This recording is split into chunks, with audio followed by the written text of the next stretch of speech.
Goeiedag, good day, fellow South Africans and citizens of the world.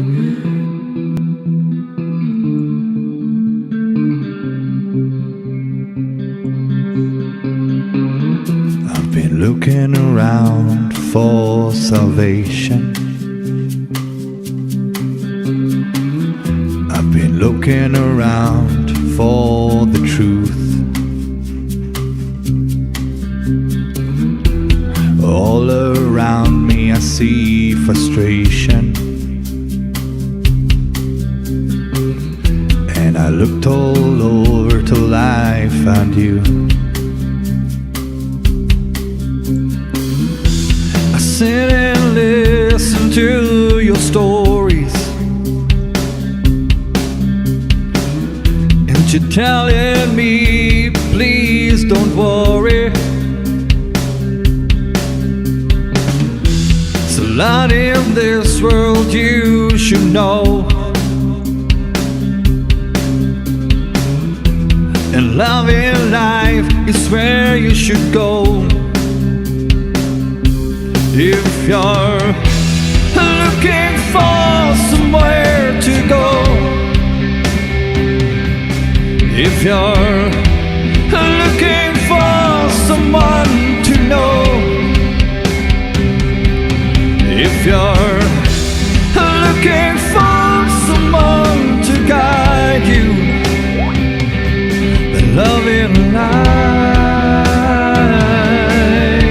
will guide you.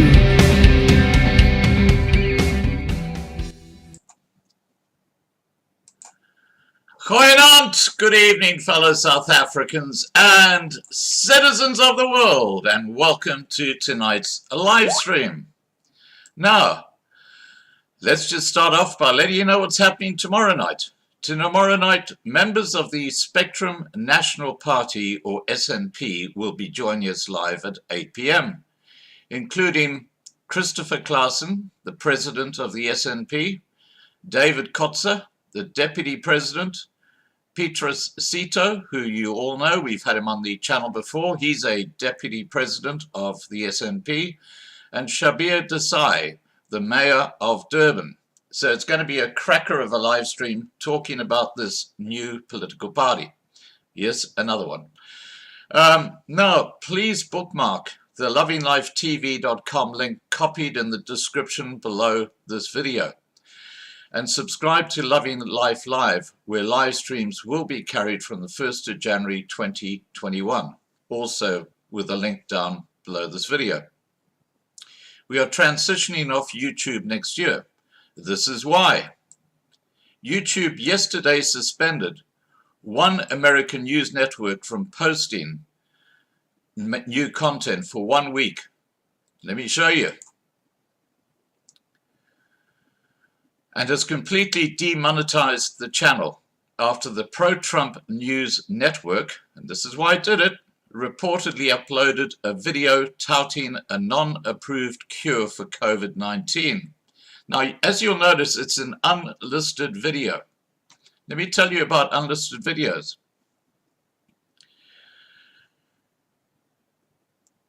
An unlisted video means no one can see it or is aware of it until it is made public. That's what I do with the Sunday service. I actually make it unlisted, and then on Sunday morning, you can actually get alerted to the fact that Dan's latest Sunday service is there.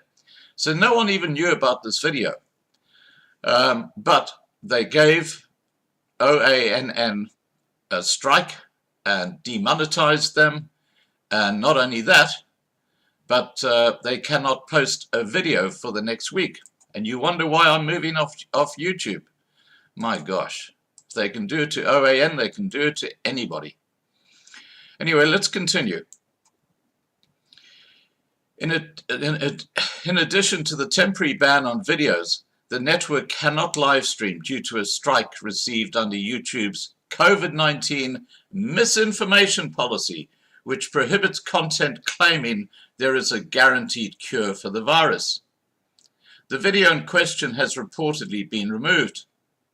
If OANN wants to remonetize the channel, they will need to reapply to YouTube's partner program.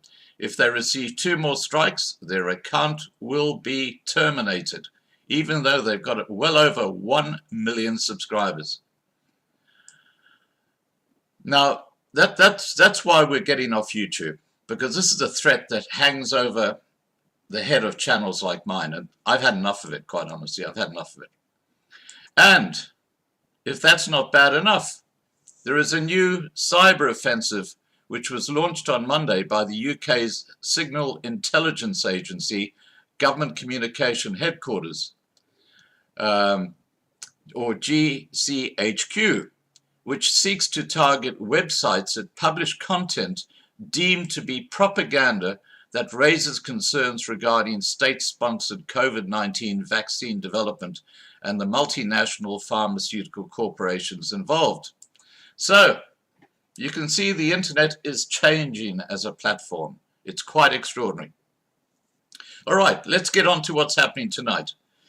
Tonight, one of our channel heroes, Rudi, joins us to talk about electronic forensic investigations and how evidence is presented in the courts in South Africa. Now, before I get Rudi on, please remember to subscribe to the Loving Life channel to be kept informed. Feel free to post your questions for Rudi in the side chat, starting with @LovingLife. So I see the actual question that's been put there. And if the moderators can also just cut and paste questions that have been posted earlier, so I can put those to Rudi. All right, let's get Rudi on.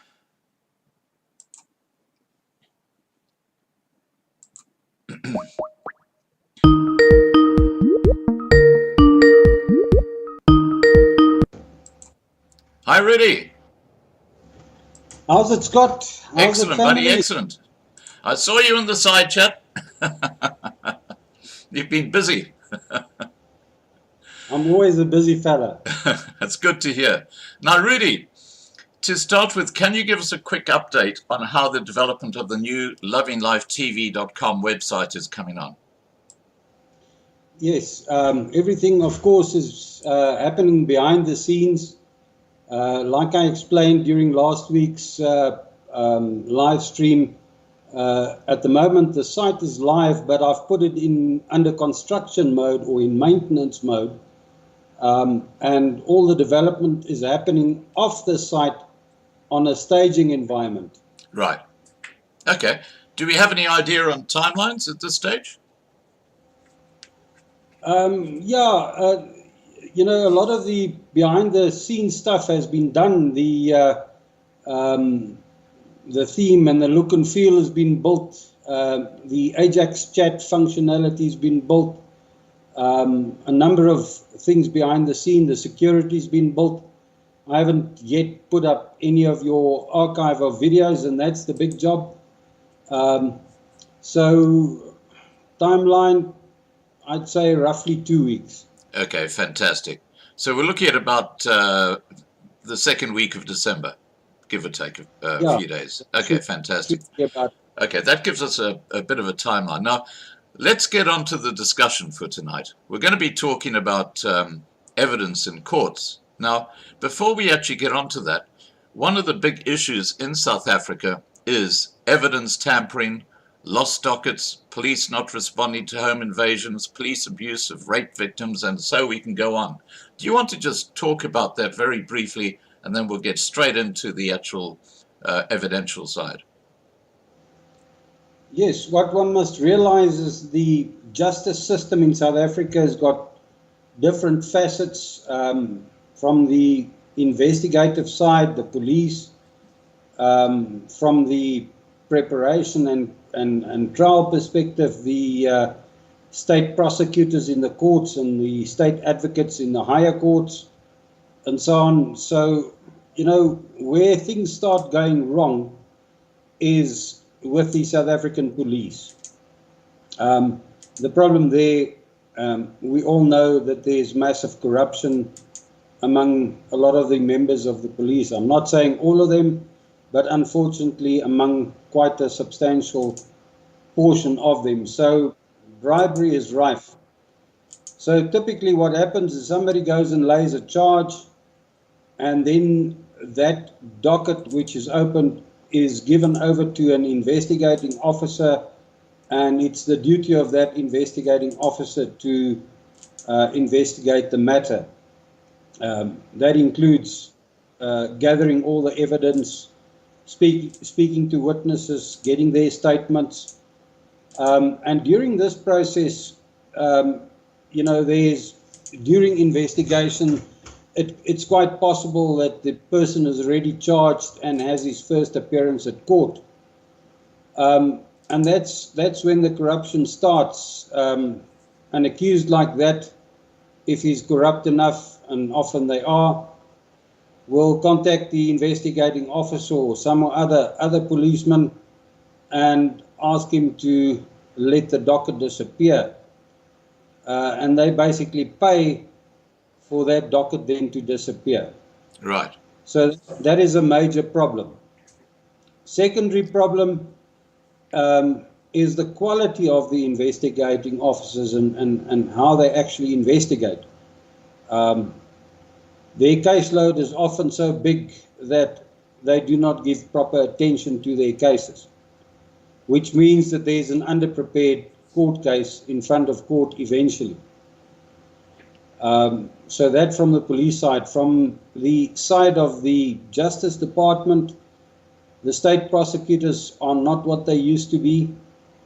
We have some very poor or poorly trained state prosecutors who simply don't know what they do.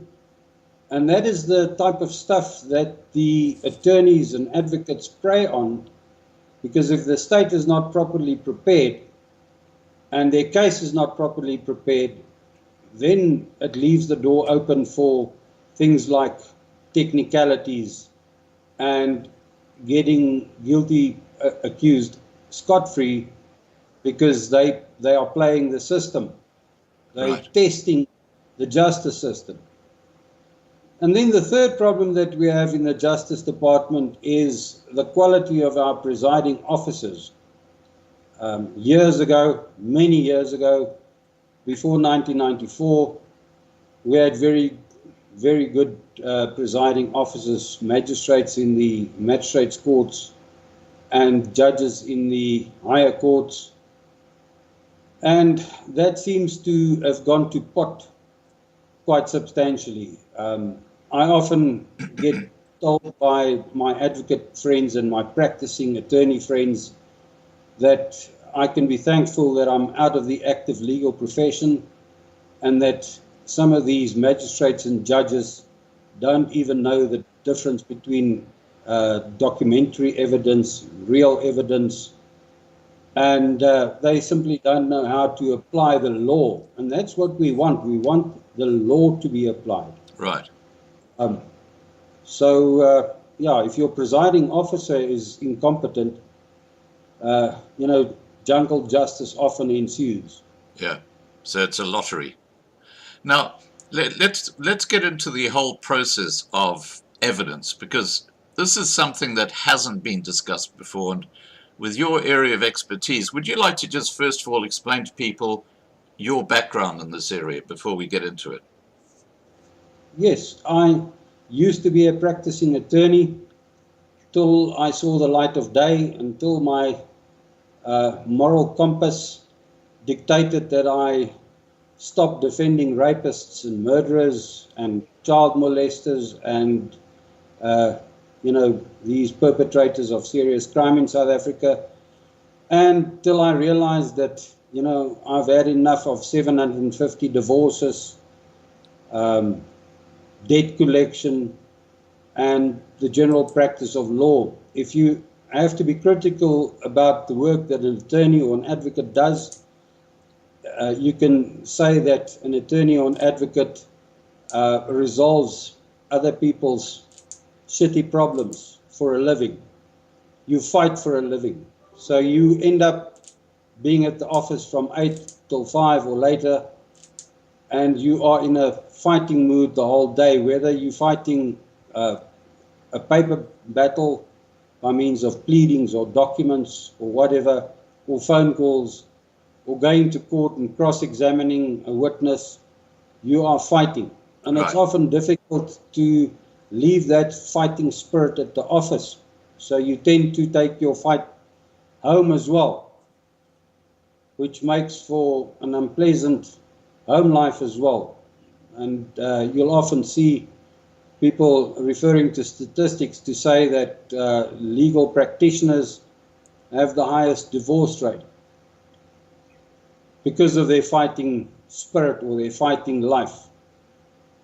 And that was enough for me. I'd already moved partly into the programming world with a specialty product that I wrote for the legal profession called Legal Easy, which is a automation or document generation program for attorneys in South Africa, which makes life much easier for an attorney. You can delegate more to unqualified staff like secretaries and so on, because the program assists in that. I initially wrote Legal Easy for my own legal practice, and it was so popular among the colleagues and friends that I decided to start selling it. But that was in the good old DOS days, pre-1995, when Right. Windows 95 came out. So in the years since then, of course, my legal program has evolved, and we are now on round about the 8th iteration of my legal software. So I still serve the legal profession with the legal software, and I'm concentrating on writing new software, and of course then I'm also a very serious web developer and coder, and I develop content management systems and learning management systems, and also, you know, the normal day-to-day websites for little companies, big companies, and so on. So yes, for the last 24 years, I've been a very much happier person with the big change in my life. Fantastic. Now, let's get into the steps before trial. Tell us about building a case, the arrest, the first appearance, bail, investigation, postponements, right to legal representation side of things. Right, here I'm going to ask your listeners to be patient with me. Things that I might be saying here might be of an emotional nature, especially when it comes to bail and things like that. Be aware that I'm on your side, but that I'm also aware of how our court system works, and you know, that we have to respect how our court system works.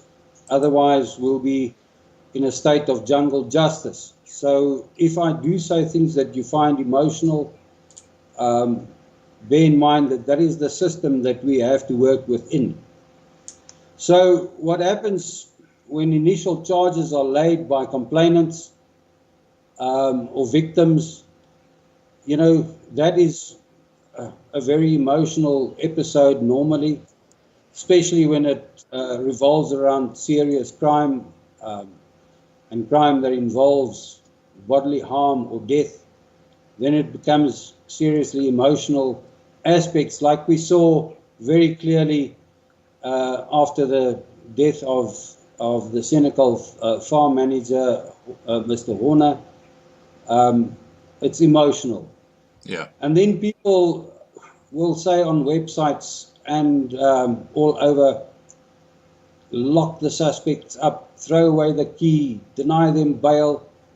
But we must remember that our justice system works on the principle that you are innocent until proven guilty. So those two accused in the Horner case are still considered innocent.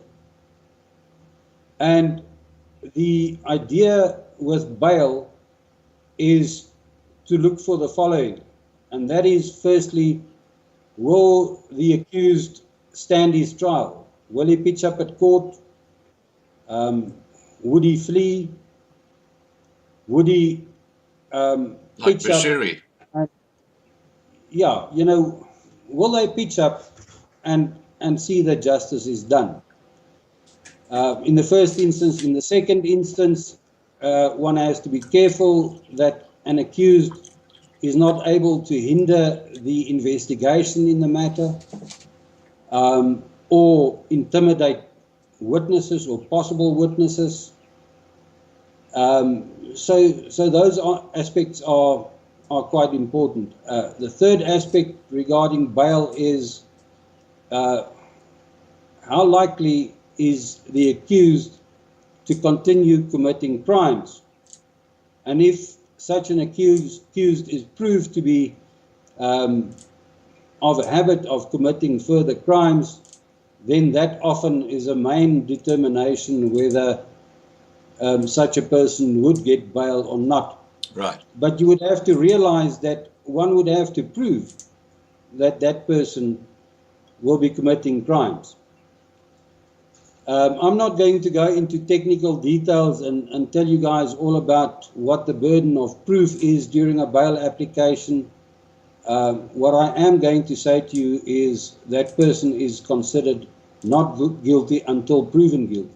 And if he's not going to interfere with the wheels of justice, if he's going to stand his court case, if he's not going to interfere with witnesses, if he's not going to commit other crimes, then one has to take into consideration that that person is entitled to bail, no matter how heinous the crime. Because the eventual justice is supposed to come at the conclusion of the trial, when the verdict is given and the sentencing is done. Until then, he's got rights like you and me. And we've got to consider that. And that's why I'm talking about emotionality here, and why I want you to be patient with me. We've got to consider that even a heinous accused, or, where there's lots of evidence, still has rights like you and me. Right. So that is important as far as bail is concerned, and that is why we saw that one of the accused in the Horner case got bail. So, one can, for instance, have somebody who's being accused of a lesser crime, a housebreaking or a lesser crime, and that person has refused bail, whereas a murderer is granted bail. And one must understand why. He's not innocent until proven guilty. So I want you guys to realize that first off. So what happens? Somebody goes and lays a complaint.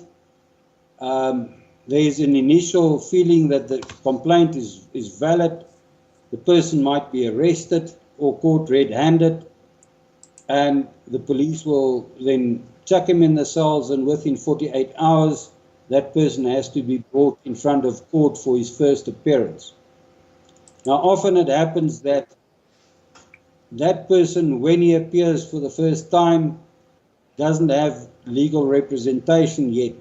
And that brings us to the very frustrating part about postponement after postponement. A person has the right to legal representation. And in any civil society, that is a good thing. Our criminal law goes out from the viewpoint that they would rather let 9 people who are guilty go free than convict one innocent person. And that is a very pure and just principle. We never want to have jungle justice where innocent people are incarcerated. So we have these postponements. What happens basically after the first appearance is the person will be given bail, or he'll apply for bail. There'll be a bail hearing, and the case will be postponed for further evidence or for further investigation. Let me rather rephrase it, further investigation. The investigating officer and his staff, if there's more than one, usually there's only one investigating officer then goes ahead and starts investigating, starts gathering the evidence, starts preparing. And that process of further investigation can last months and sometimes even years. And a good example of this is when you have a very, very large case. We've seen state capture, and we've seen the amount of witnesses that are appearing regarding state capture. Now imagine Mr. Jacob Zuma and a number of other accused are then criminally charged in terms of this investigation and so on. Imagine the work of a investigating officer or an investigating officer and his team to go and canvass all the evidence and just interview all the witnesses, and then after that prepare all the statements and get inside the heads of those witnesses. Right. You can sometimes it's necessary to consult with a witness for weeks before you get into his head. And if you've got 150 witnesses, you can imagine that process to investigate might take a couple of years in some cases. So we must be patient as far as the process before trial is concerned. There's often good reason for these postponements. One can't just have swift justice, because how can you have swift justice if the case is not properly prepared? Right. So that is very important. You know, there are accused that play the system, that you know, they come to court or they don't pitch up at court and they say that they are sick and the case is postponed again, and they produce a medical note to say they were indeed sick and so on. So that happens as well, but all of those things can only last so long until that person is eventually at a stage where he's got to prepare for his trial and stand his trial. So, yes, you know, be part of the system and understand the length of some of the court cases. Right. All right. So that is quite important. Once the investigating officer or the group of investigators have investigated, they then take all their findings and all their evidence, the whole docket, to the Justice Department, to the courts, to the state prosecutors. They look at the evidence and they then decide whether there's a prima facie case where the accused will have to answer. It often happens that investigating officers think that they've got this wonderful case and they take it to court, and the state prosecutor will say, but what about this and what about that? And I'm not going to pursue this matter. And then we call it a nollie prosecutor. The state prosecutor decides he's not going to prosecute the matter further until there's more evidence. And the accused is then brought in front of court and the matter is withdrawn against him or against them. Also imagine a court case where there are multiple accused, 11 accused, or 13 accused, or 6 accused.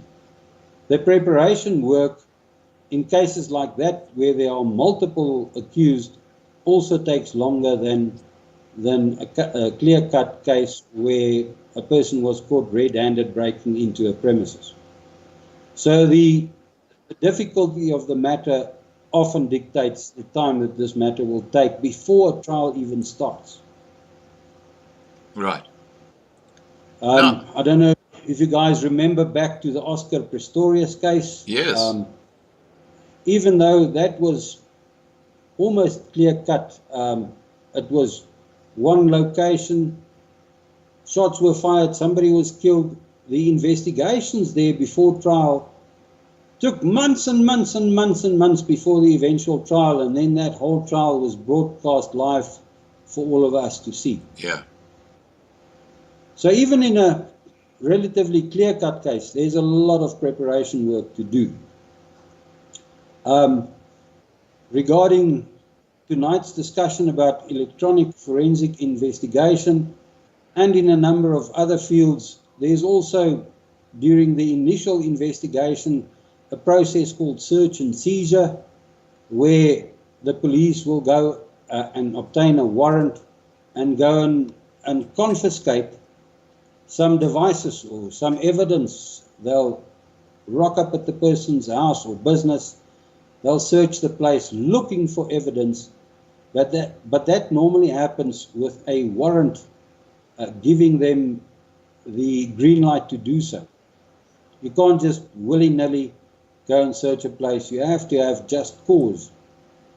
What I find interesting there, Rudi, is that if you've got, for example, a mobile phone, and you've got something there that's going to implicate you through, like, let's say, an SMS to someone else as actually being party to the crime, even if you delete that SMS and the police actually make a copy of your SIM card, they can actually recover deleted messages as well, can't they?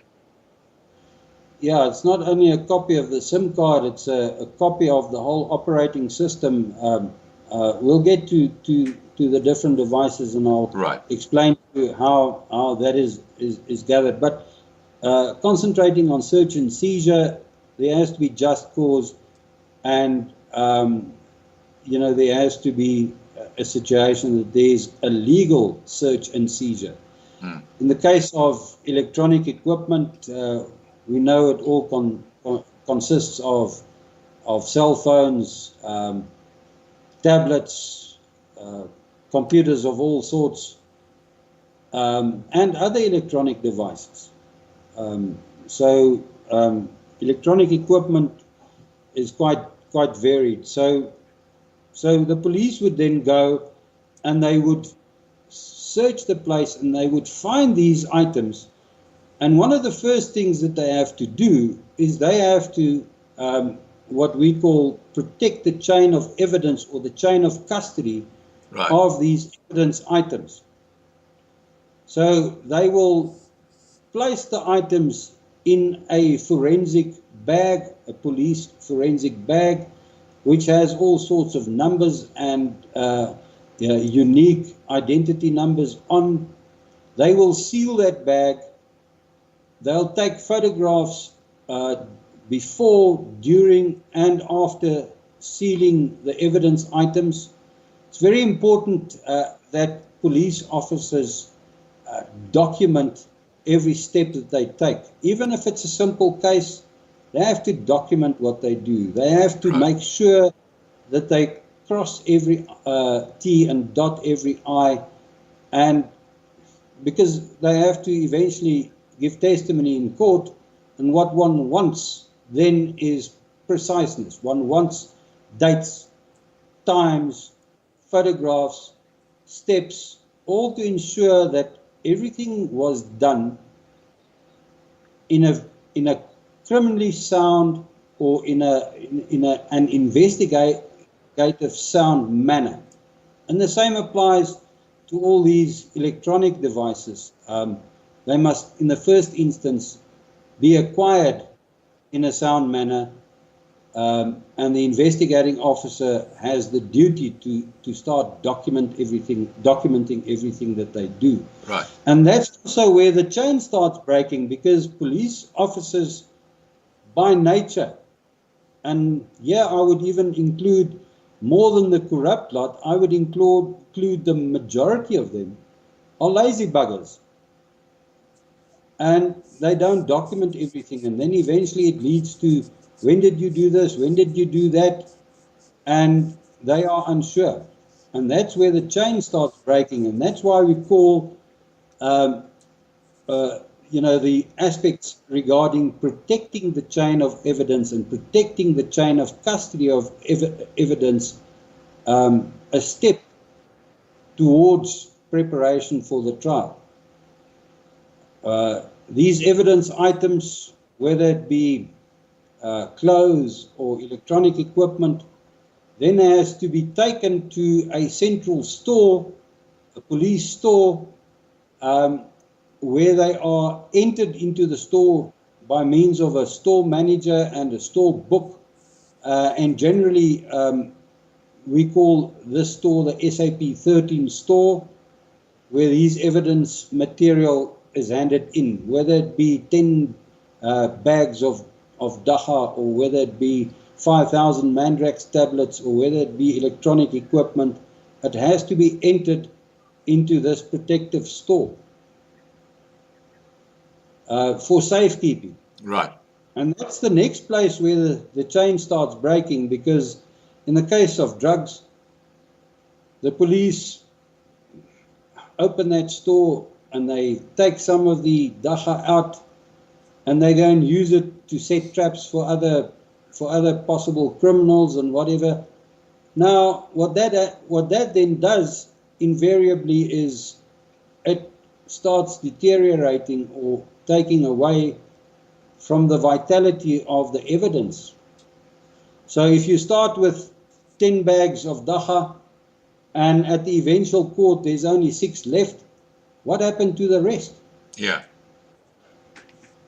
And we often, as attorneys, we prey on that. I had a big case in the Southern Cape. At that stage, it was the biggest drug bust in the Southern Cape in its history. The South African Narcotics Bureau confiscated a whole truckload of Daha from the Transkei en route to Cape Town, 80 streepsakke vol Daha. Wow. 5,000 Mandrax tablets, 5 accused. They were caught red-handed on the vehicle with all of this. They were apprehended, and they neared me, to represent them. And I played it very casually. I said to them, the first thing that you guys must realize is I'm going to postpone this matter as many times as I possibly can. And the reason for that being is I know that the police will start using some of that Daha in the first place. In the second place, I know that Daha coming from the Transkei is still wet and heavy.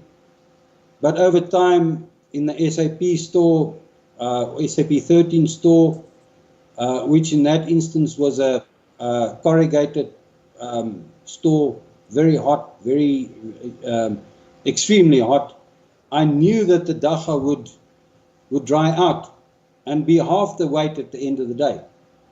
So I postponed the matter for as many times as I possibly could. And eventually, when the court case happened, I put in question whether what was seized and what was now in the store was the same thing.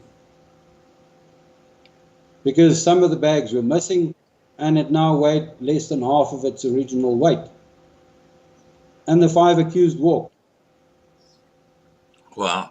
So those are things that one has to consider. And from the legal perspective, that is good work done. We have to test the legal system. We have to make sure that the police and the state prosecutors and the courts are up to standard, does their investigative work properly, do not take shortcuts, and see to it that we don't fall into a state of jungle justice. Right. So one has to be able to test the system. And test we do. I always said to people, 9 of 10 people that I defended were indeed guilty, but I got 9 out of 10 of them off scot-free. Right. By testing the system, by proper cross-examination of witnesses, breaking witnesses. And that's where the moral part comes in. It's not nice to cross-examine a rape victim and to break that victim, to make that victim cry and blabber on in court and be a worthless witness at the end of the day. It's not nice to do that, and your moral compass speaks against that. But unfortunately, that is your job as an attorney. It's not your job to, to see that justice is done. It's your job to test the system. And at the same time, hopefully justice is done. So one must realize where attorneys and advocates come from. They have a job to do, and it's sometimes difficult. And people are often against the attorneys and advocates and say that that attorney must be shot with his accused clients and so on. It's not that simple. Yeah, I get it. What I did, for instance, when my son was born in 1993, and I realized how precious the life of a little baby is, I said to myself, my morals dictate that I will never, ever in my life defend a child molester again. Never, ever. So that is a line that one draws as well. For instance, if I was still practicing, my moral compass would tell me I will never, ever, ever defend somebody from the EFF. Yeah. I draw the line. But luckily, for the past 24 years, I'm in the IT industry and a happier person, although I'm still involved in the legal profession in various capacities. There must be a huge amount of work that you have to go through. There often is, and attorneys and advocates never stop learning. The law is a huge animal, if you can put it that way. There are so many avenues to law, so if you are instructed to do a certain case, you study yourself into that case. You go and read the specific case law. You look at it from all angles. You even read what international law says in that regard. In South Africa, we've got a system, the Roman Dutch legal system, and to a large extent the British procedural system. And we work with a set of precedents. In other words, we refer back to laws, statutes, bylaws, regulations, and we also refer back to prior court cases. So you'll hear in the state versus S, this happened, and this is what the court decided. So this is an example or precedent to be followed. So our law doesn't only consist of our laws and our procedural law. It consists of this whole series of precedents over hundreds of years that we have to follow. Right. Now, tell us about the qualifications, certification, and recertification of forensic experts like yourself. Yeah, in the first instance, one must realize that the mobile world, or the cell phone world, is an extremely rapidly developing world, and so too the computer world. What was possible 5 years ago, or not possible 5 years ago, is now as easy as pie. And the new models of cell phones succeed one another in very short space of time. If you get a cell phone on contract today, in 6 or 9 months, there are 2 new models that came after it from the same manufacturer. Right. And a whole new set of advanced operating system features. So the world of cell phones is an extremely rapidly progressing industry. And the same with computers, the operating systems that follow on one another. Just in the last 25 years, we went from a DOS environment to Windows 3.11, which was still basically a DOS environment, but with some graphical aspects, to Windows 95, to Windows 95 second edition or revision B, to Windows 98, Windows Millennium Edition, Windows 2000, Windows XP, Windows 7, Windows 8, Windows 8.1, and now already I think about the 14th iteration of Windows 10. And that's just in the Windows, in the Microsoft environment. Now, with Same Windows thing 10, with Windows 10, if I'm not mistaken, Microsoft have the ability to actually get into your computer and see what you're doing. Is that correct? To a certain degree, when you initially set up Windows 10, there are certain things that you can disable and enable. And a good computer guy like myself knows what to enable and what to disable and how to de-bloat a computer to a certain extent to be as functional as possible. So yes, you know, things like location and what your likes and dislikes are and how they could target you with relevant advertisements according to the websites that you browse and where you go in life, what you do for a living. So yes, they keep tracks and tabs on you to a certain extent, but one can also go and disallow that. And if you delve a bit deeper, go and switch off certain vital elements. Right. So that they can't. Okay. But the layman out on the street simply does not know how to do that. Right. Now, tell us about how electronic forensic investigations are done. Seeing we're talking about computers. All right. I'm still going to get stuck here with the forensic experts and their qualifications and certifications before we get to the actual way forensics is done. Yeah. Because the industry moves so fast, these forensic experts must be up to date with their qualifications and certifications. Unlike, say, in the legal profession, you get your LLB from University of Pretoria, and 30 years later or 40 years later, that qualification is still accepted. You're still a practitioner in the courts. Anything to do with computers and mobile phones, you have to keep on certifying yourself, qualifying yourself. Otherwise, you are left behind. And you become a user of the software instead of an expert on the software. Right. And that's where that's often where we also target, or where I target the police or the forensic experts of the police. They don't have the budget to keep retraining their staff.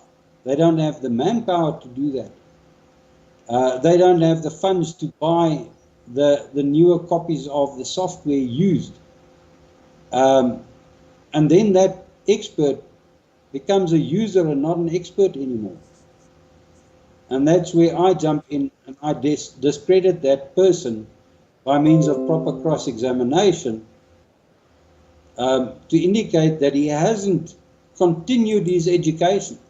He hasn't continued his qualifications. He hasn't recertified.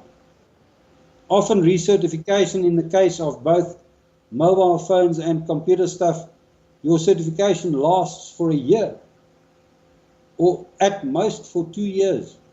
And if that expires and you haven't recertified, are you still an expert? And we say no.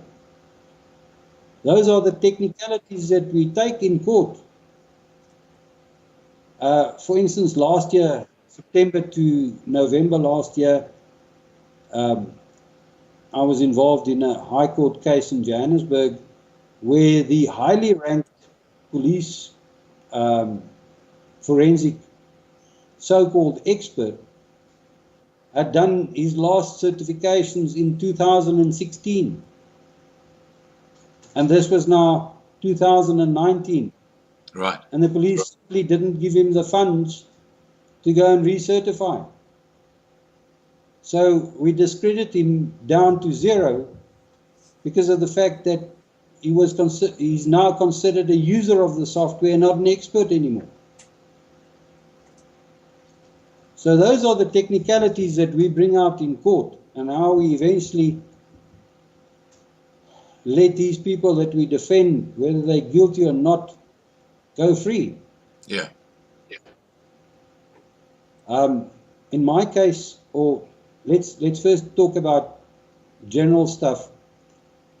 That police expert had never been challenged like he was by the advocate and myself in cross-examination in his life before, because nobody knew how to challenge him. Nobody knew that we had to go and look at his qualifications and his certifications. And the general public doesn't know that. And to hire somebody like me is expensive. My rate for a day in court is over 18,000 Rand a day. Wow. My rate per hour in preparing for court is 2,500 Rand an hour. Wow. So, last year's case, we're talking about a bill just from my side, not from the advocate side, my side, to the one accused that we were helping was 275,000 Rand in the space of 2 months and a bit. Wow. But you were able to get them off. Yeah, that happens. And we'll talk about, how we got them off. So that is as far as qualifications are concerned. Right. Interestingly enough, the judge in that particular matter, when we brought up this whole thing about certification or qualification, certification and recertification, said to the advocate from the bench, but sir, you've got your LLB degree. When did you get your LLB degree? And the advocate said, 25 years ago, sir. And he said, but what about this witness then? Is his qualifications not still valid then? And we had to explain in great detail how fast this industry is moving and what the standard in this industry is and why a qualification and a certification expires. And he eventually grasped what we said. Right. So that's, as far as electronic forensic investigation is concerned, that is cardinal. The people must be trained, and they must be recently trained. Apart from that, they must follow certain absolute guidelines, which are accepted worldwide, which is not just good practices, but which is vital practices. When we talk about the actual investigation or the forensic part of the investigation, I will be talking about verification. I'll be talking about hashing and comparing the original to the image made and things like that. And that's where it starts becoming very technical. So please, people, bear with me as far as that is concerned as well. But I want you to understand at least some of it. Right. All right. So how are electronic forensic investigations done? And here we've got to distinguish between two groups of electronic devices. Mainly, there are some other electronic devices, but for tonight's purposes, we'll stick to mobile phones, number one, and computers, number two. A mobile phone has a SIM card in, like you said, but it also has an operating system inside. Right. In the case of your iPhones, your Apple products, it's got an Apple operating system inside. In case of most of your Samsung and Huawei and all the other phones are concerned, it'll have an Android operating system. And then there are cell phones that have a Windows-based operating system. And then there's some that have other lesser-known operating systems. So it has the SIM card that carries certain data, but it's also got built-in memory in the operating system, and you can add additional memory by means of micro SD cards and so on. So it has an operating system and a file structure, which stores all of this data. And in the case of mobile electronic equipment, what happens is, by means of the specific software used to analyze these devices, one does an extraction of that data. Now, the software used in the mobile world, there you're talking about software costing $250,000 or R500,000. Wow. Just for the software, mainly from manufacturers like a company called Celebrite, which is an Israeli company. They are the world's leaders as far as mobile forensic software is concerned. There's another company called Magnet with their various sets of software from IEF, which is Internet Evidence Finder software, to their large product called Axiom, which is a complete set of software to crack the device, to crack its passwords, to get into it, to extracting, and then to analyze. So there are various sets of software in the world used for mobile forensics. So what happens in the case of a mobile phone, the content of that mobile phone is extracted. Whereas if we compare that to computers, it's not a question of extracting information, it's a question of making an image of that computer's hard drive. So the difference there is extraction versus making an image. Right. In the computer world, the software used, or the world's premier software for electronic forensic investigations, is by a company called Access Data. They make a number of products as well, but the two most important products, the first one to make the image of the hard drive is called Access Data FTK Imager. And then the more involved software that can also break into a device and make an image and do the analysis is called FTK Suite by Access Data. It's a larger product than just the imager alone. And in the case of computers, the Magnet IEF is often used to then analyze the data after the extraction.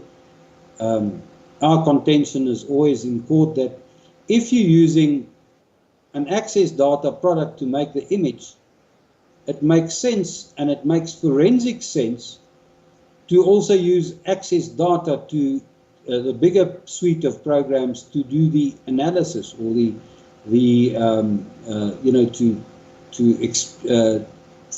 from that image to extract what is relevant for purposes of this court case. Whereas last September's case, this policeman used Access Data FTK Imager to make his images, but because he wasn't competent in the larger suite of Access Data FTK to do the analysis, and because the police didn't have the funds for that large product, he made use of a different manufacturer's product to do the analysis from the image. And once again, that's where we pray and we say, why not use the same company's imager and analysis software? Otherwise, it leads to some of the things that could go wrong. So we prey on things like that. Right. So yeah, that is basically the difference between mobile forensic investigations and computer forensic investigations. Some of the things that forensic investigating officer has to use when he does this image of the computer's hard drive is he has to connect between the hard drive and the computer that he's going to be working on. He has to connect a little device or piece of software called a write blocker. Now, what a write blocker does, it makes sure that the original hard drive doesn't get a single iota of anything added to that hard drive. It prevents the software from the computer that is doing the image to write back to that hard drive and to change that hard drive even if ever so slightly. It prevents that. So these forensic investigators have to use that write blocker, otherwise they are tampering with the source. Right. And that's where we also grab them if they haven't used write blockers and so on. And that's where we also catch them out. Because the source needs to stay as original as is humanly possible. Untampered. Untampered with. Otherwise, it could lead to something being injected by a malicious investigator into that original hard drive. Mm. A document or a set of documents or messages or emails could be injected if a write blocker isn't used. Right. Now, talking about this, what can be recovered and what can be unearthed through these programs you're talking about? All right, so we all know, we all use computers and cell phones and tablets. We all know that system has got a tree structure of files and folders on it. You've got a documents folder, and you've got a videos folder, and a music folder, and a my pictures folder, and you've got your C drive, and you've got your system files and all sorts of things. So what one tries to extract by means of an image from a computer is one tries to extract not the operating system and the system files, but the user's actions on the computer, the websites that he's visited, the emails that has been sent and received, the WhatsApp chats, the SMSs, or in your case, you know it as text messages. Right. An SMS is a text message. The call logs on mobile phones, the calls made to and from a phone, the dates, times, durations, from whom to whom. And what one tries to extract is not only what is left over on the phone or visible on the phone or the computer, but also what has been deleted. Emails that have been deleted, text messages deleted, WhatsApps deleted, videos, files, folders deleted. One has to go and recover that, and with this software, one is able to do that. Right. In most instances. So deleting a message, for example, is pointless because they can recover it. They can recover it because it goes and it still resides on the space on the mobile phone or the computer, on the hard drive space or the memory space of the computer, and it only vanishes eventually when that data is overwritten by new data. Right. So if it's still there, even though it's deleted, it's recoverable. And let's forget about forensic investigations for a moment. I often get asked by clients of mine, I've deleted a folder by accident, and then I went and deleted my recycle bin as well. You know, I need that folder. There's 12 years of bookkeeping data on it. Can you recover it, sir? And the answer is yes, I can. I can even recover data from a formatted hard drive Wow. because I go and look for the previous situation that the hard drive was in, the situation prior to format, and I can recover that. I can recover the master boot records, and I can recover the data on that formatted hard drive. And one often does that. Right. But now I'm veering a bit away from these criminal investigations. Yeah. So my suggestion to anybody out there, if you lose data, talk to Rudi, because he can probably get it back for you. Actually, you had a guy with a bum hard drive who asked you if you could help him, didn't you, just the other day? Yeah, I often get that. One can there are various states that hard drives can be in. Some of the folks in the side chat will know that you have an external hard drive, or you've had a computer hard drive, and you hear the thing saying "kitlik, kitlik, kitlik, kitlik," which basically means that hard drive is toast. Mm. And then I can't recover the data on that hard drive because that hard drive is toast. But there are companies that can recover the data even from a hard drive that is toast as well. Just from recent memory, there's a company in Johannesburg called Data Detect. But those people are seriously expensive. To recover data from a hard drive that is broken, they'll charge you no less than 7,000 or 8,000 Rand, plus the cost of a new hard drive to back that data up. And what they do is they'll either put another little motherboard onto the hard drive, if it's just a little motherboard fault on the hard drive, and then the hard drive is operable again, or they'll actually physically open that hard drive up, showing the disks inside of that hard drive, and then mounting those disks onto very, very expensive machines and recovering the data from the disks. But data recovery in that sense is frightfully expensive. So my message to everybody in the side chat is, you will only realize what the value of your data is, what the value of all your family photographs and your videos and your little videos of when your son and daughter were 2 and 3 years old. You'll only realize what the value of that is when you lose it. Yeah. You'll only realize what the value of bookkeeping data is when you have to pay an auditor his massive fees for recovering and manually redoing your bookkeeping for the last 2 or 3 or 5 years.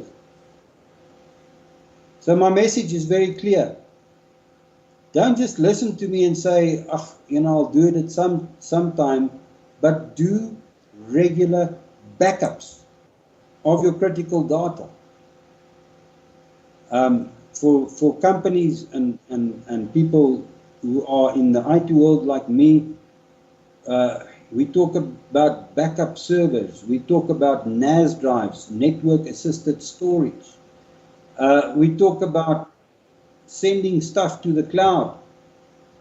In your case, your videos that we'll be putting on your website is all going to reside on a cloud somewhere. Right. That's a form of backup. But do backups, because if you don't do backups and your hard drive crashes, or your laptop or your computer is stolen, you've lost all of that if you haven't got backups. Yeah. And don't keep your backup drive in the same office next to the computer, because they'll take that as well. Keep it off-site, keep it at another location, or keep it in a safe. Yeah. Away from the computer, so that if they grab the computer and a couple of things in and out, then you've still got that hard drive safely tucked away in the safe. Right. Now, and Rudi can put it back on your computer for you. Now let's get back to the forensic side of things. The analysis of extracted material, filtering for relevant results and creating reports, how is that all done? All right, we've already discussed extraction of mobile phone data and taking an image of computer data. So once that is done in a forensically sound manner with proper verification and what we call hashing, in other words, comparing the eventual result, its hash values, to the hash value of the original hard drive, and you've made that image or that extraction in a perfectly forensically sound manner, then you have to go and analyze what is actually physically on that phone or on that computer. So you've got to use these advanced suites of software to say, go and extract all the Word documents, all the PDF documents, all the Excel spreadsheets, all the WhatsApp messages, all the emails, all the text messages, all the call logs. Go and extract that and put that in a very large report for us with those actual documents as attachments or as accessible files. So that's the first. That's the first thing that then happens is in the process of analysis is this big conglomerate of hundreds of thousands of files, because believe me, your computer has got hundreds of thousands of personal files on it. I'm not talking about system files and operating system files. I'm talking about your personal documents, Scott. You've got hundreds of thousands of files. So you've got this volume, this massive amount of information that you've now recovered, in report fashion with the attached physical elements, and so on. So the next thing that has to happen is, out of all those hundreds of thousands of documents, one has to then refine what is relevant in this criminal case. What is relevant to this case only, so that you sit with, say, 3,000 documents at the end of the day and not 257,000. And there you are guided as a forensic investigator by the state prosecutor or the state advocate to say, look, I want all communications, documents, messages, emails between Dr. A and Mrs. B of SARS. And I want all the documents and evidence between Mr. B and Mr. D. And I want to be able to cross-correlate them all together in a story-like manner. I want them in date sequence. Right. So that I can follow the story. So that I can get my head around what these people did. So the narrowing down or the filtering happens in conjunction between the investigating officer, the forensic expert, and the prosecution staff, whether it be a prosecutor or a state advocate who's in the higher courts. A state advocate will prosecute. And here we've got to be very careful, and I might be treading on some toes here as well when I tell the listeners that we must be very careful. There are two things that sound very similar. There's prosecution and persecution. Now the state's duty, the police officer's duty, the investigating officer's duty, the state advocate's duty is not to be a persecutor. In other words, he mustn't just find all the evidence and they mustn't only relate all the evidence which proves that this person is guilty.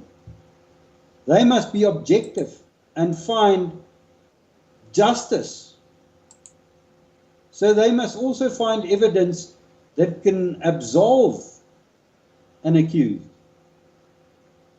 That is their duty on behalf of the state, is to be fair, to see that justice is done. Now, do the lawyers for the defendant have the same access to that data? We'll get to that now. Okay. The big problem is here that most policemen and most prosecutors and most state advocates have become persecutors instead of prosecutors. So that's also something in the system that we fight. And I'll give you a very practical example of that. The state, for instance, has a duty before trial to disclose to the accused or their legal representatives what evidence they are going to use in this trial, what witness statements, which witnesses, all the evidentiary material, whether it be documentary or real evidence or physical objects. They have to disclose upon request by the defense everything that they are going to use. And the reason why that is there is so that the accused has a fair trial. They must know what the state is going to rely upon so that they can answer those charges. Otherwise, they would have to prepare, once the evidence is led, prepare for another couple of years to counter those arguments. So there's a process called disclosure. Right. Where the state has to disclose everything to the accused. And that happens prior to trial. And talking about prosecution and persecution, last year's case is a typical example of that, if you ask me. They provided the defense with all the unfiltered data from these mobile phones and computers. So they didn't provide them with the narrowed down data to say we're going to rely on only those 3,000 items. They said to them, yeah, here's 297,000 items. Go work through them. Now that is totally unfair. They must know what the state is going to rely upon, which documents, when they eventually progress to trial. And once the trial starts, the state has a duty not to then still be in that refining, filtering phase. They must be finished with their investigation. So the trial must only start after all these things have been done. And in last year's case, they were still busy with their refining process a year and a half after the trial had already started. Wow. Which is hugely unfair, or is and was hugely unfair towards those 11 accused. So that disclosure process and your constitutional rights to a fair trial is very valid and important. Yeah. All right, so those are also you mentioned you mentioned the Oscar Pistorius case earlier, and I seem to recall that during that televised trial, some of the photographs were somehow accused of being tampered with. Do you recall that? There was a botched job on the crime scene from the word go. But there was enough evidence to go on anyway, despite the botched jobs. Yeah. And, you know, I listened and watched that trial for many days as well. It's something that fascinates me still to this day, even though I'm no longer a practicing attorney or an advocate. It still fascinates me. So I listened in great detail to that trial. Yeah. And in that case, I said from the start, you know, he shot through the door. And there's a principle in our law, in criminal matters, called dolus eventualis, Yeah. where if you foresee that what you are doing could have a result, you are still guilty. You foresee that something might happen and you resign yourself to it. So him shooting through the door and saying, I didn't know she was going to be standing behind the door, doesn't wash, because he should have foreseen that she could have been, or whatever robber that climbed through the window could have been behind that door, and he resigned himself to the fact that shooting through a door will have consequences. We're talking about Rudi Steenkamp here. Yeah, so Rudi Steenkamp. So he should have been found guilty from the word, there shouldn't have been a not guilty and then only a guilty on appeal by the state. He should have been guilty from the word go of murder, not culpable homicide, murder. But it does make the case of how important evidence that's put to the court has to be treated. It's absolutely critical. And how competent that judge is. Yeah, that she judge was. didn't understand the principle of dolus eventualis. Yeah.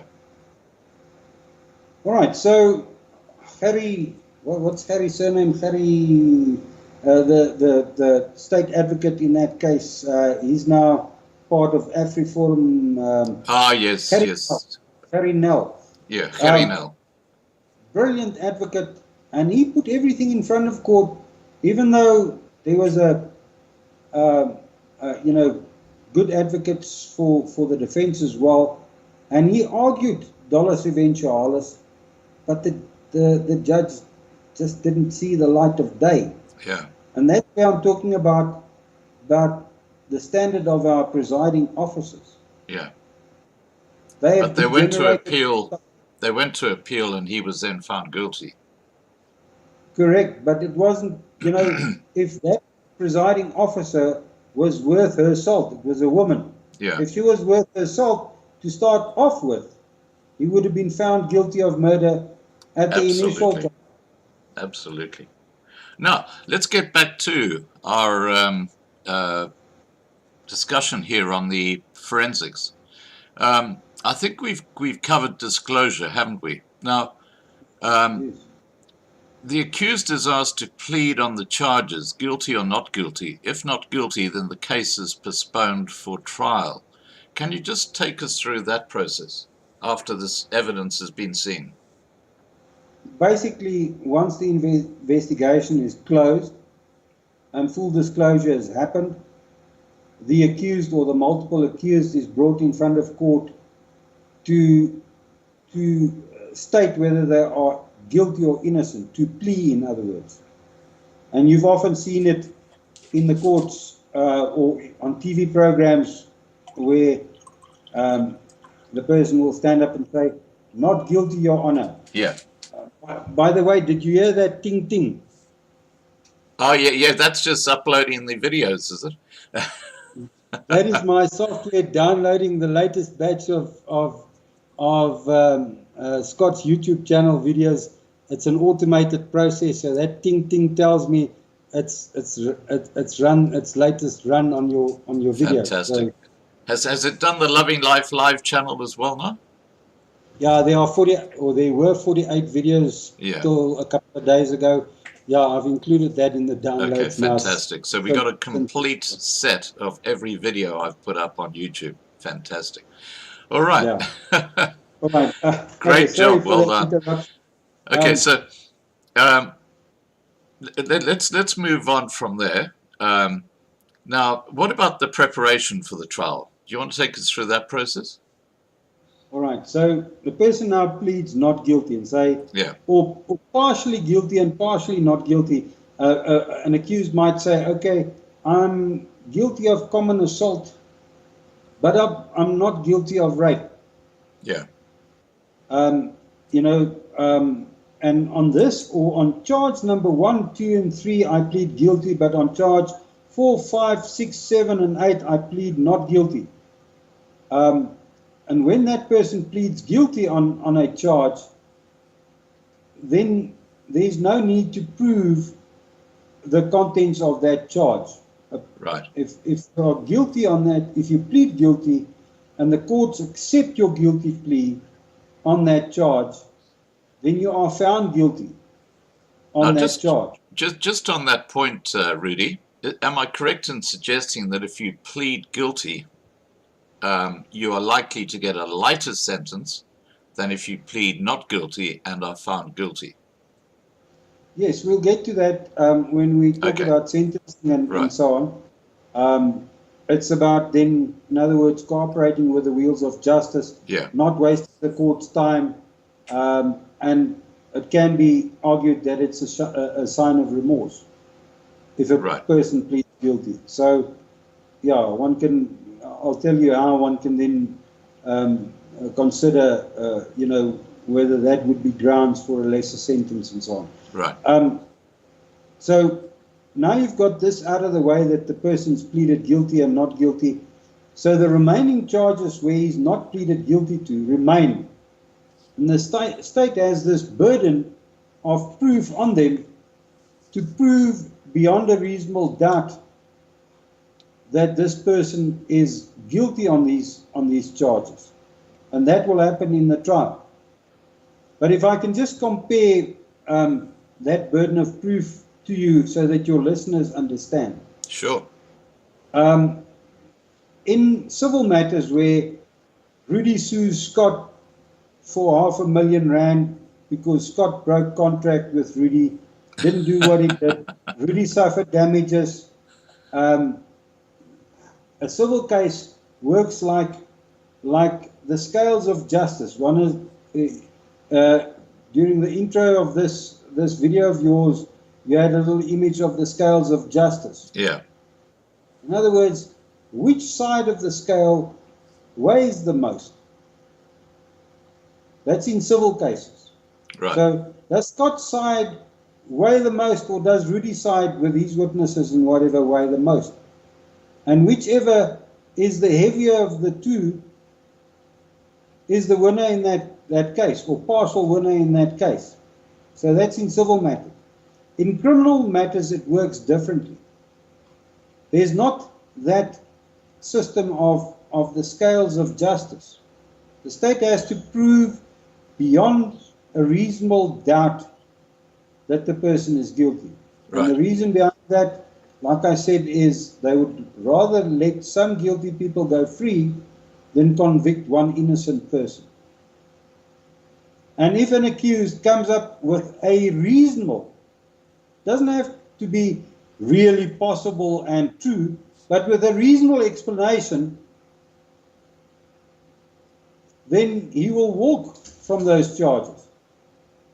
If that reasonable explanation, if it is, in other words, reasonably possibly true, Right.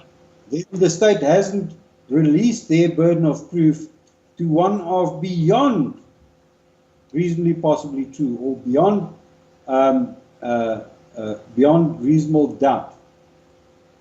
So there's a much stricter burden of proof on the state in a criminal case than in a civil matter, which is healthy, which should be like that. In the Western world and in civilized society, it should be like that. And people get angry because lawyers get accused of. But those checks and balances of never ever convicting an innocent person is crucial. Right. Otherwise, we have jungle justice. Yeah. Right, so that's the burden of proof. Right. So what happens now, after the investigation is closed and whatever, both the defense and the state have to go and prepare for trial. You'll have to go through all your statements of your witnesses, and you'll have to set up more interviews and more detailed analysis of what these people are going to come and say. what the evidence is going to say, which physical items of evidence there are. You've got to go and research all the law and the precedents that I spoke about right at the beginning of the conversation. You've got to go and clear up what the legal requirements are, and when one is guilty and when one is considered not guilty. Have you overstepped the bounds of self-defense? Have you has something been tampered with? Things like that. One has to go and research, and that again can take months, and sometimes in very complicated matters, it can take a year or a year and a half to prepare for trial, to interview all those witnesses. So once again, be patient with the system as far as time lapse is concerned, because it's a serious job to do that, a seriously time-consuming job to do that, to prepare for trial. And you often see on the TV programs, one TV program springs to mind. There's a program called Bull on DSTV in the States, and this Bull person is a jury analyst. Now in South Africa we don't have a jury system, so we don't have any of the theatrics that happens in the American courts. There they play to the ear, and they almost actors in court. These lawyers, they almost actors. They play on the emotions of jurists. In South Africa, we don't have a jury system, not at all, and it will never happen because we've got 11 languages. So how will you constitute a jury? Do you have to have one Zulu, one Xhosa, one Indian, and you have to have eventually 11 interpreters in court? Yeah. So we can never ever have a jury system in South Africa, and I'm so glad, because we don't have court theatrics in South Africa. Right.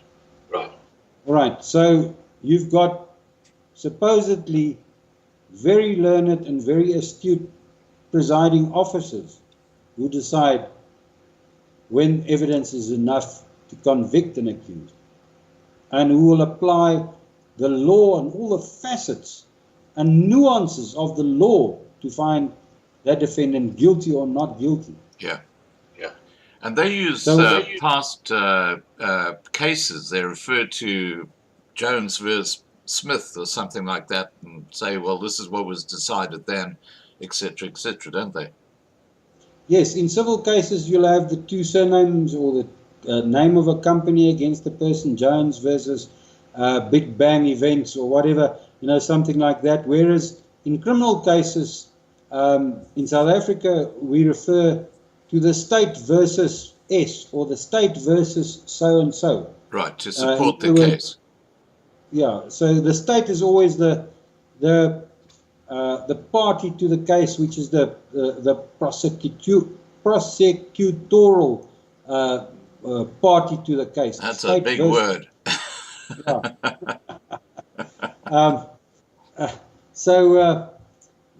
The state is always one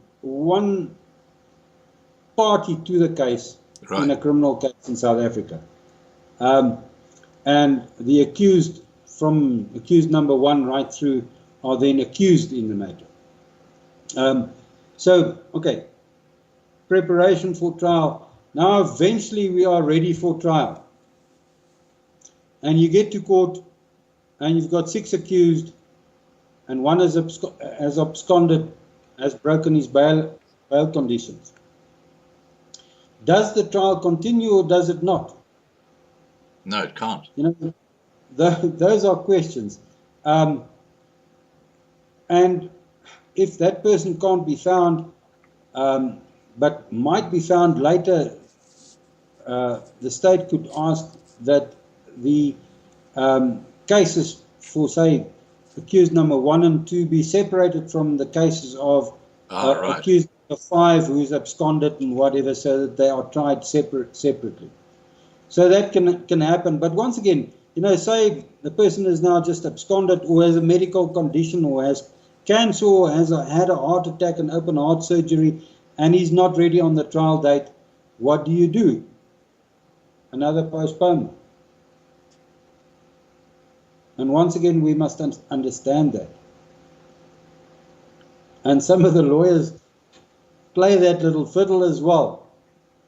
And look at Jacob Zuma right now in the courts. And Malema, look how many times these cases have been postponed. Yeah. But once again, don't say the justice system has failed due to these postponements. Understand the system.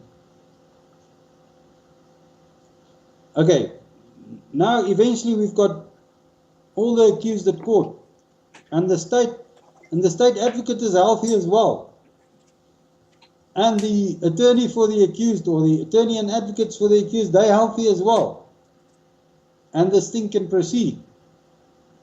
Witnesses might not be present. They might be sick,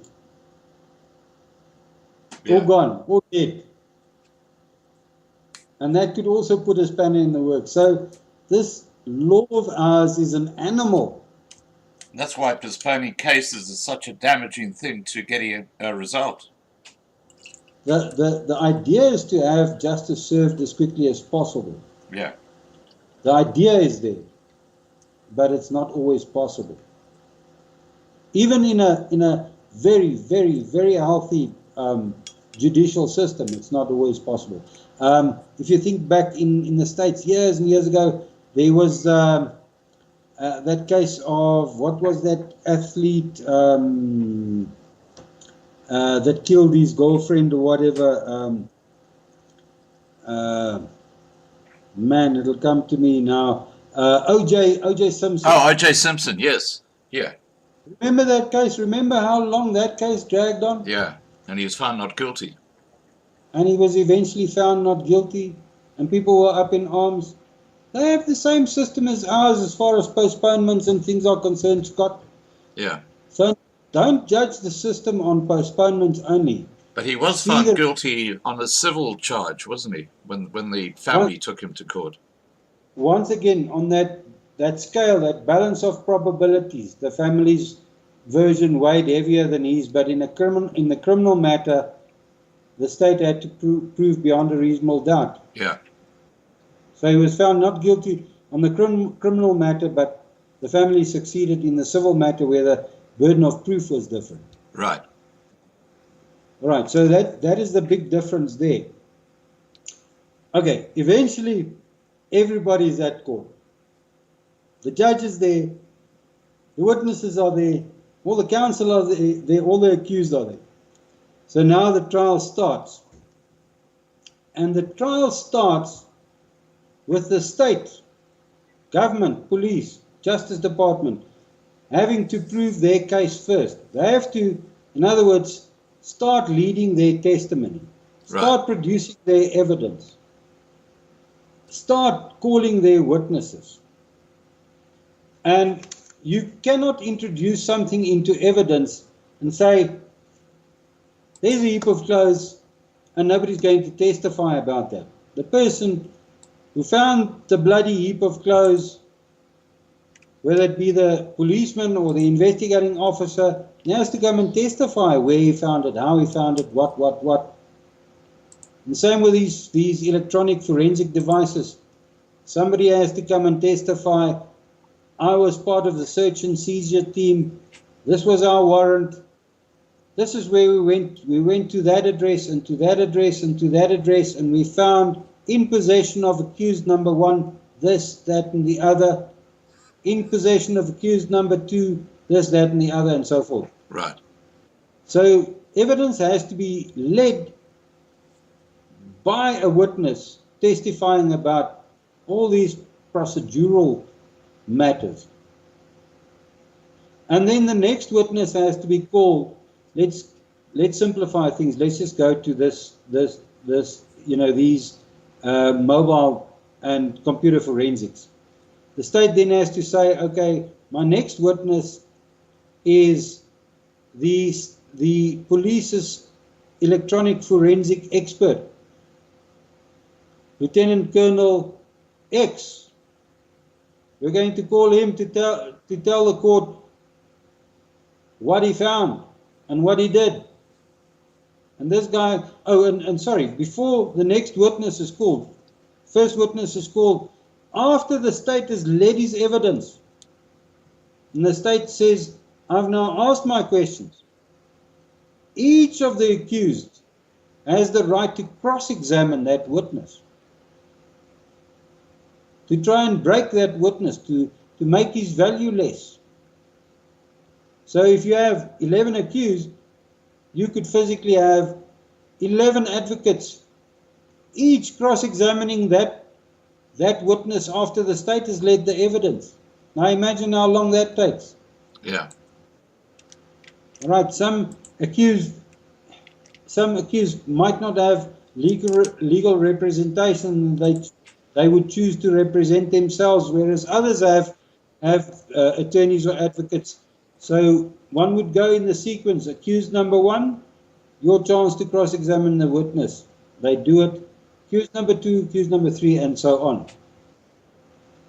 And some of the accused might only ask 2 or 3 questions, and like in our case, last year, November, we kept that police forensic expert, or so-called expert, just under cross-examination in the box for 1.5 days.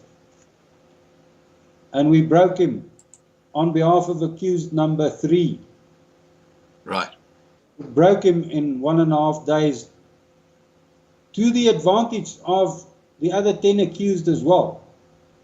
But we exposed his ineptitude and his lack of good practices and sound forensic principles, and his qualifications and his failure to recertify. We exposed all of that in a day and a half. All right, so that is now cross-examining a witness, and the one witness follows after the other on behalf of the state, and after each witness has testified in chief, the defense has the right to cross-examine that specific witness. Right. So that can take some time. And now eventually, after the state has called all of its witnesses, all 5 of them, or only 1 of them, or all 155 of them, the state then says to the court, this is the state's case, Your Honor. I close the state's case. We're not going to call more witnesses. This is the state's case. So that's the end of the state's case, and then they can't deduce more witnesses and more testimony and so on. Right. That's their case. That's what they will rest on. And then the defense, then it's time for the defense's case. But before the defense's case, the defense can say, you know what? We've broken in cross-examination these witnesses so much, or the state hasn't led sufficient evidence to indicate that accused number 3 or the accused is guilty. And they apply to the court in terms of our Criminal Procedure Act of South Africa. Our Criminal Procedure Act dates from 1977, and it's still valid. It's gone through some amendments and so on, but it's still, the basis of it is still there. One can apply in terms of section 174 of the Criminal Procedure Act for a dismissal, even before the defense or the accused has brought their case. One can say the state hasn't proved, even with their own case, they haven't proved beyond a reasonable doubt. There's nothing that the accused has to come and answer, Your Honor.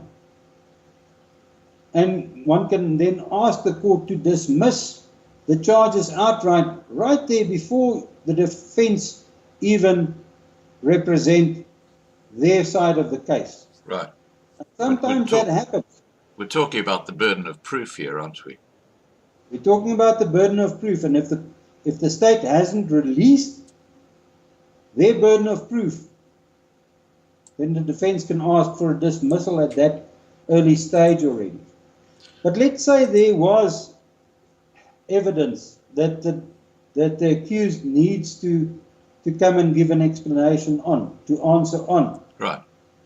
There is an arguable case. Then the next thing that would happen is the accused would each bring their case. So accused number one would have the opportunity to go and testify him or herself and be cross-examined, to introduce evidence by means of documents and videos and audio and items and whatever. He can come and testify and say, this is actually what happened. This is my side of the story. And one leads, as an attorney or an advocate on behalf of an accused, one leads this client of yours, this accused, through the process of bringing everything to court that you rely on. And then when you finish testifying as an accused, the state has the right to cross-examine you, to break you. So breaking a witness is not only on the side of the defense. Breaking a witness works equally well on the side of the state. In the state, there's some very, very good state prosecutors, some very good state advocates. They can break you if you're not careful, if you're not sure of your facts, if you lie, they'll break you. So that happens. After you've testified as an accused, you can let your witnesses, all 1 or 10 or 100 of them, or 200 of them, however many there are, come and testify on your behalf, and the state has a right each time after each witness has testified to cross-examine them. Right. Now, here in Australia, Rudi, a person who's been accused goes in a criminal court, they can actually say, I'm not going to give evidence. Is that still applicable in South Africa? In South Africa, if you have an accused that is not a client that is not too clever, or a client that is verbal diarrhea, or whatever, you as defense counsel might decide, hey, I'm not going to let my client testify because they'll break him. Yeah. But I'll call that witness and that witness and that witness because they are sharper. They are sharper pencils in this packet. So the defendant doesn't actually have to give evidence in his own trial? He doesn't have to. Right. But it's sometimes frowned upon if he doesn't. But yeah, you decide as a defense team or as an attorney or an advocate, you decide whether it's worth your while for your client to go and stand in the witness box. Right. Because the perils of standing in this witness box is also great. Okay, that takes us to the closing arguments. What happens there? All right, everybody's testified.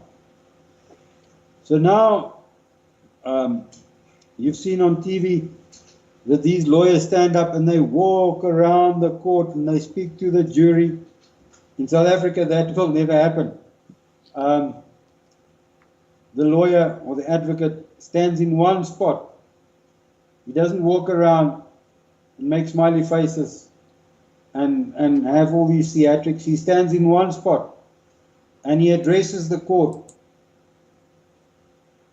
First, it's the duty of the state to address the court and say, we've now heard testimony from all these people. And he summarizes it.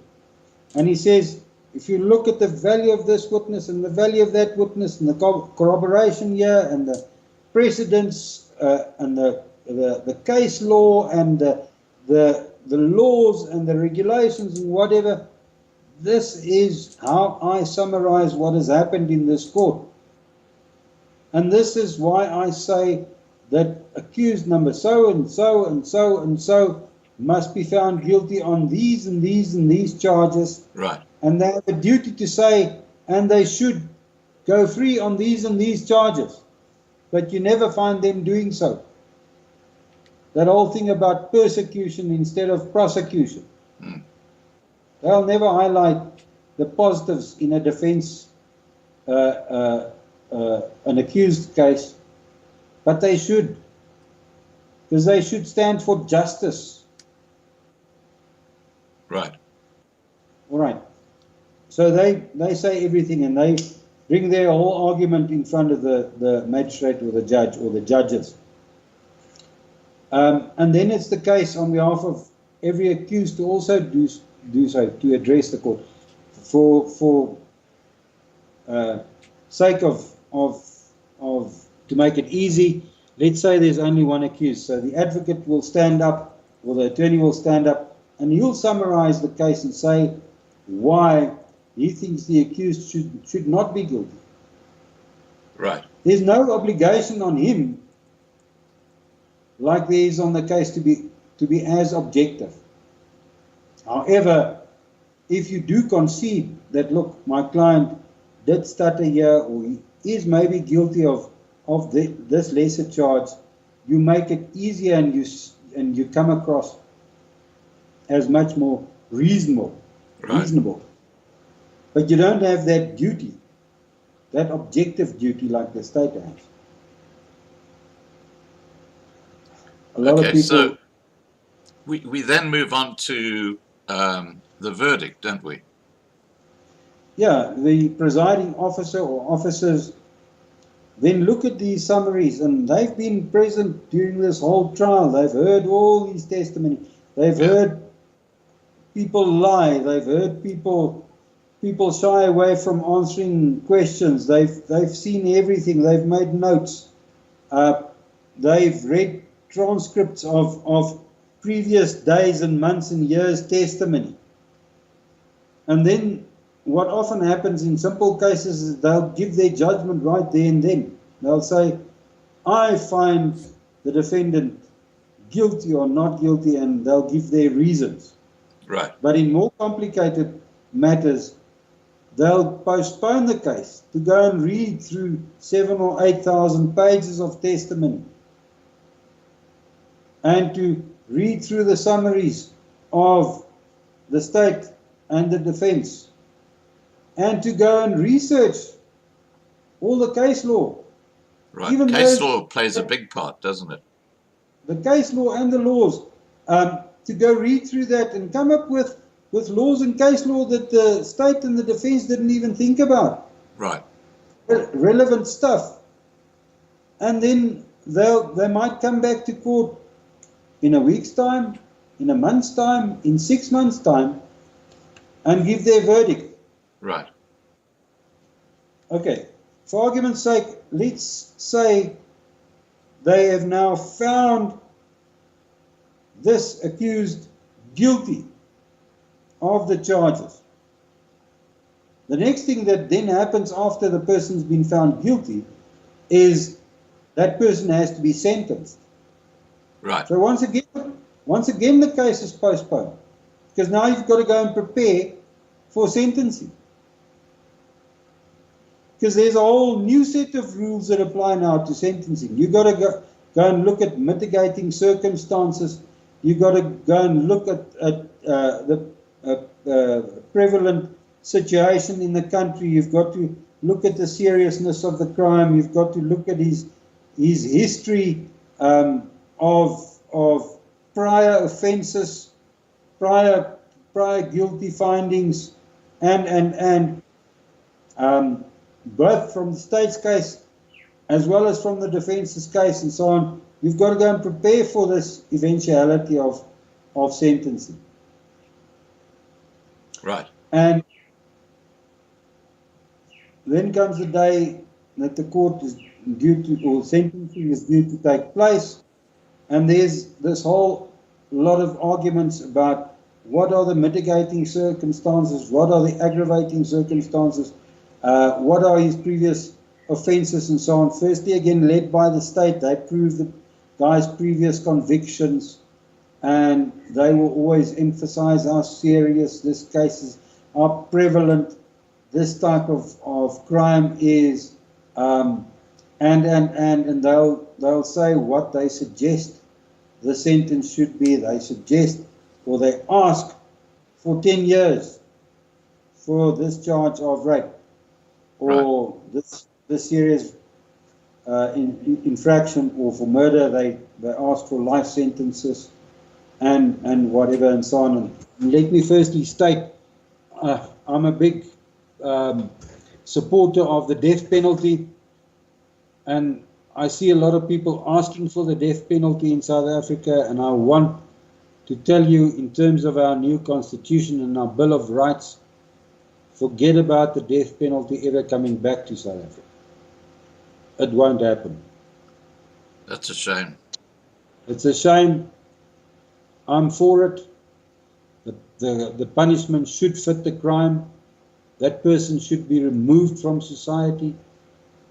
And, you know, I'm talking from personal experience here. I've gone and visited somebody that was sentenced to death the afternoon, 4 o'clock, before he was hung the next morning at 5.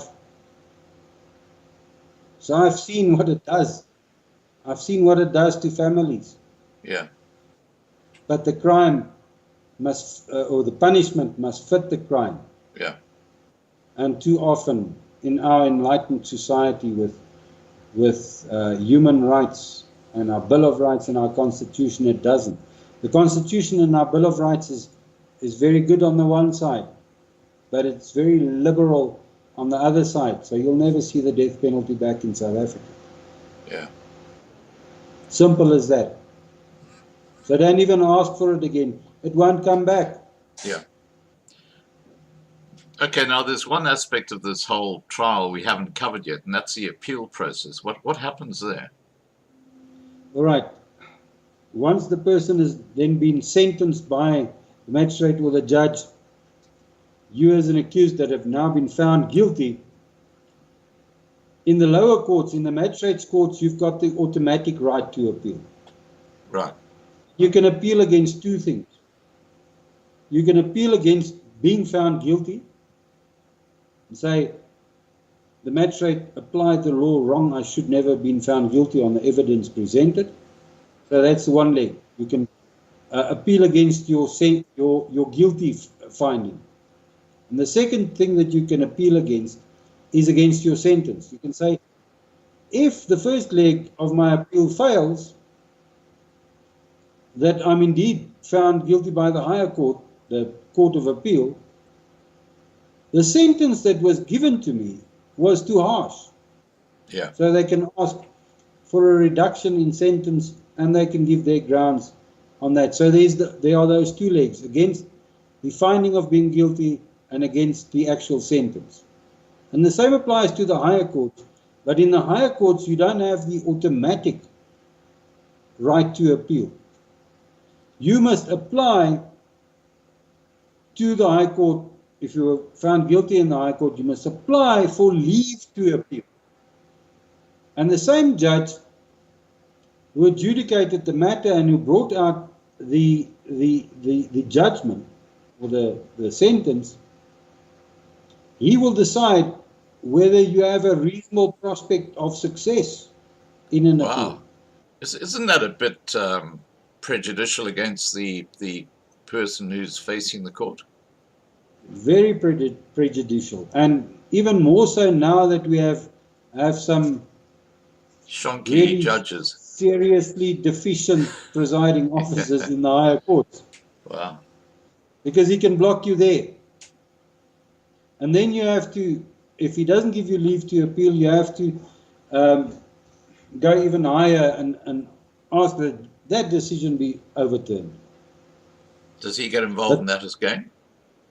The whole transcript of the matter, look, in most cases where there's a relatively sober judge or judges, if there's a reasonable prospect of success, and it mustn't just be a flimsy-whimsy thing, it must be,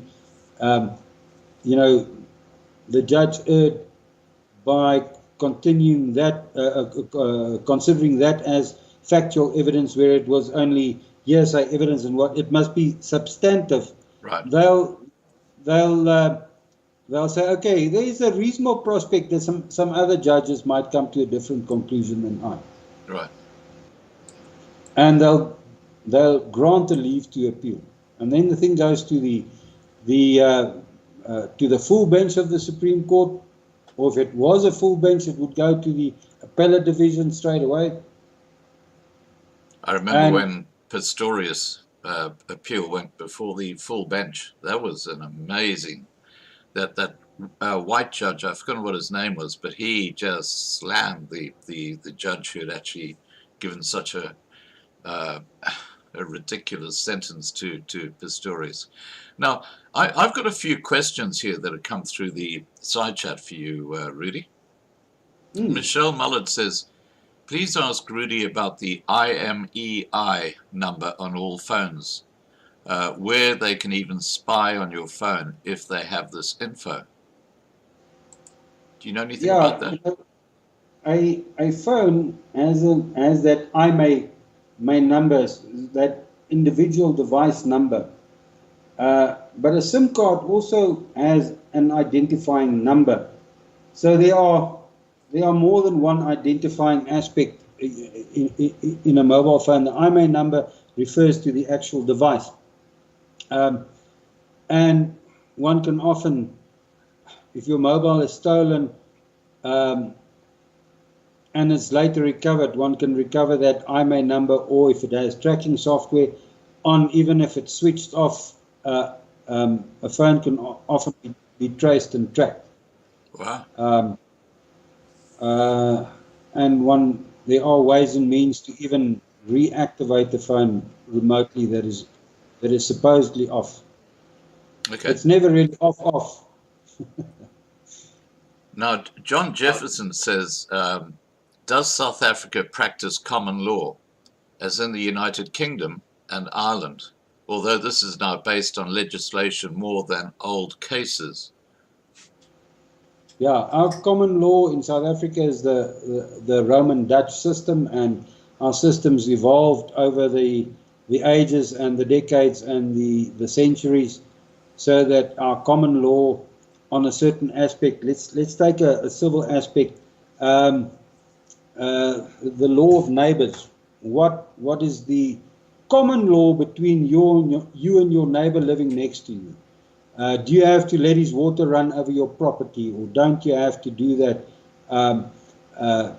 You know, for every aspect of law, there are common law aspects which basically forms the basis, apart from legislation and regulations and precedents.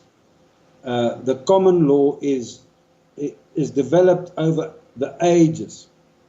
Right. But our common law is seriously affected these days with a radical change in these electronic devices. You know, electronic devices of this nature is 25 years old.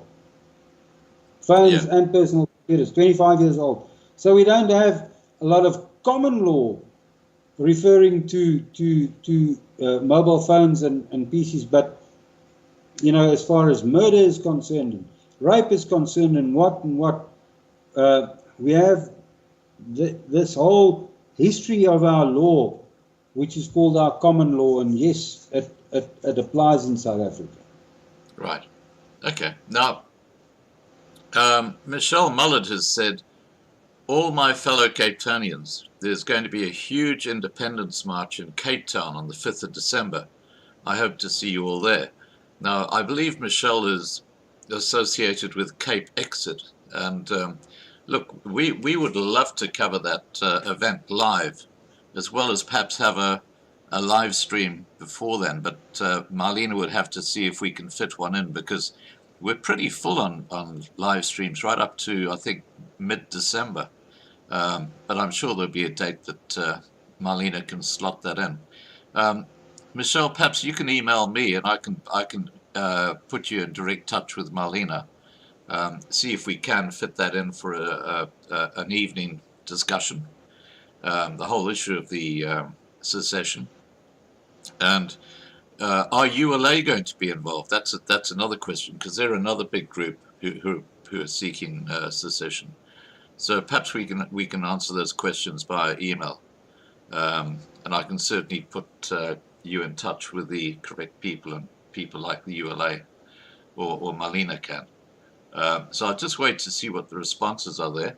Now, Rudi, getting back to you, is there anything you'd like to add to the process that we've been talking about today? No, Scott, there isn't really. I didn't go. We would be here for days if I had to go into the nuances of everything. But the basics that I want to get through to people is to understand how this whole pre-court case or pre-trial thing works and how the trial works, so that they understand the mechanics of what happens, and for them to be patient with that process. Right. And to understand why, we, and I include myself even though I don't practice anymore, why we prey on inefficiencies from the state side. Yeah. I want you guys to know that and to understand that, and to have understanding for what underlying principle lies behind that. Right. Well, I think you certainly covered that in our discussion. And look, I just want to thank you, Rudi. You play a huge part in this channel.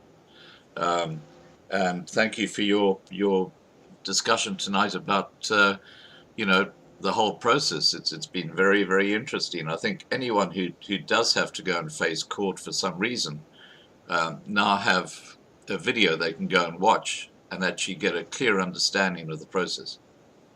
As long as they understand or are better informed, if I've made them a little bit better informed tonight about how the process works, then I've achieved my aim. Yeah, fantastic. Now, Rudi, is there something you'd like to say in closing this live stream, just to everybody watching? No, not really. I want the Loving Life family to be as strong as ever, and I'm certainly looking forward to informing you guys on a regular basis about what is happening on the development side of the website, our new portal, and every now and again I'll just quickly, even Scott, I don't need to come on live streams again. If I can just send you a little video to say, this is where we stand now, this is the good news. We're standing here, I can easily do that as well. Couple of screenshots maybe, so that we can basically hear whether they like the look and feel or whatever. So I can do that. I can send that from you to you from time to time, and you can throw it in front of the people and have their view and their assessment on on what Rudi's working on. That sounds absolutely perfect. All right. I just want to thank the moderators for keeping an eye on the side chat, and for those of you who've been watching tonight, I hope you've learnt as much as I have about the whole system of going through a court procedure. It's there's so many trips and traps, aren't there? Please have a great evening, and finally, just to Rudi, thank you once again. Rudi, it's been very informative. Thank you so much. All right, Scott, can you allow me one thing, and that is please go ahead. Say to the family members specifically, I'm not including all the visitors, but to the Loving Life family members, I'll always give you a special discount if I need to work on your PCs and your data recovery. So you're welcome, and by all means, you're welcome for free to ask me any questions, PC and network and relating to web design and things like that as well. I'll answer those questions with the greatest of pleasure, without any charge, because once again, I'll be helping to inform the family members what they can and what they can't do. Fantastic. Okay, guys, look, have a good evening. Please take care, and don't forget, tomorrow night we're going to be talking to a group of people about this new political party. And that political party is called Spectrum National Party, or SNP. So I hope to see you at 8 p.m. Johannesburg time tomorrow night. Take care. Bye for now.